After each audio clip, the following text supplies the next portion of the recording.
mi chiamo Simone Fazio e ho 38 anni e sono un pittore. Ci tengo a sottolineare il fatto di essere pittore, non artista, perché credo che la dicitura artista non voglia praticamente più significare nulla, e mi concentro soprattutto sulla parte professionale, cioè la capacità di avere un'idea e saperla realizzare pittoricamente.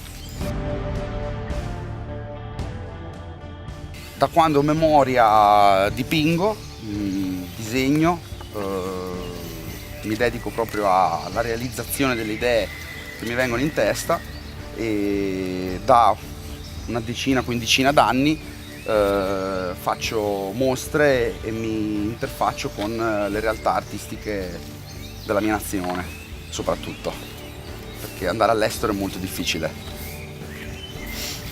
Come tutti i mestieri ci sono criticità enormi e grandissime soddisfazioni, ma non necessariamente in quest'ordine e proporzionali.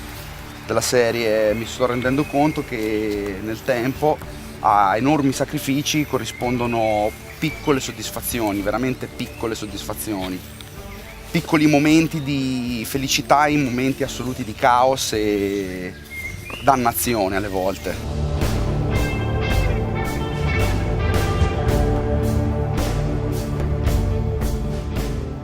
Dannazione nel senso di avere un'ossessione in fondo, perché la pittura, se presa in maniera molto seria, è assolutamente coinvolgente, è un amante, è letteralmente quasi una persona che ti è di fianco e ti chiede materialmente qualcosa.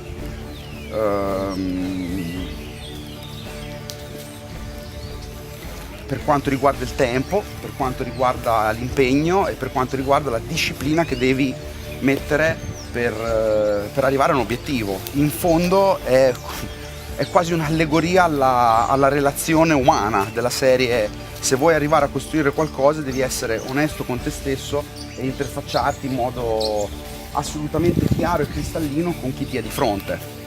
Mi rendo conto però che in questa società è veramente difficile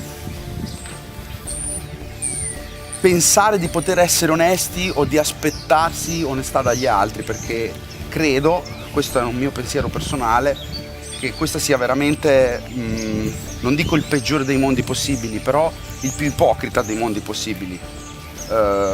Si parla spessissimo anche nell'attualità, si parla di impegno, si parla di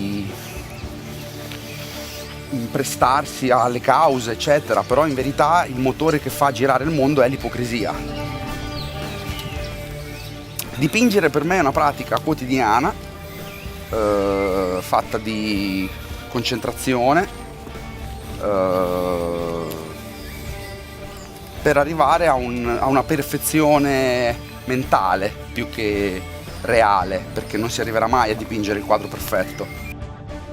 Non ho mai creduto a una produzione in serie, cioè non sono uno di quei pittori che fa lo stesso quadro per tutta la vita, anzi in me vive assolutamente una necessità di ricambio. Della serie, una volta che affronto un tema, difficilmente mi crogelo su quel tema. Un tema segue l'altro con una soluzione di continuo che è legata solo dalla pittura. Ciò che mi interessa dipingere è l'animo umano, studiato anche attraverso la relazione, la conoscenza, e dipingendo appunto l'animo umano ci si trova di fronte anche a molti problemi legati all'identità, legati all'io, legati alla supervalutazione del sé, eccetera. Mi spiego. Non interfacciandomi con temi tra virgolette autistici, in cui il soggetto non interagisce con il pittore, è facile scoprirsi anche attraverso le cose che stai facendo.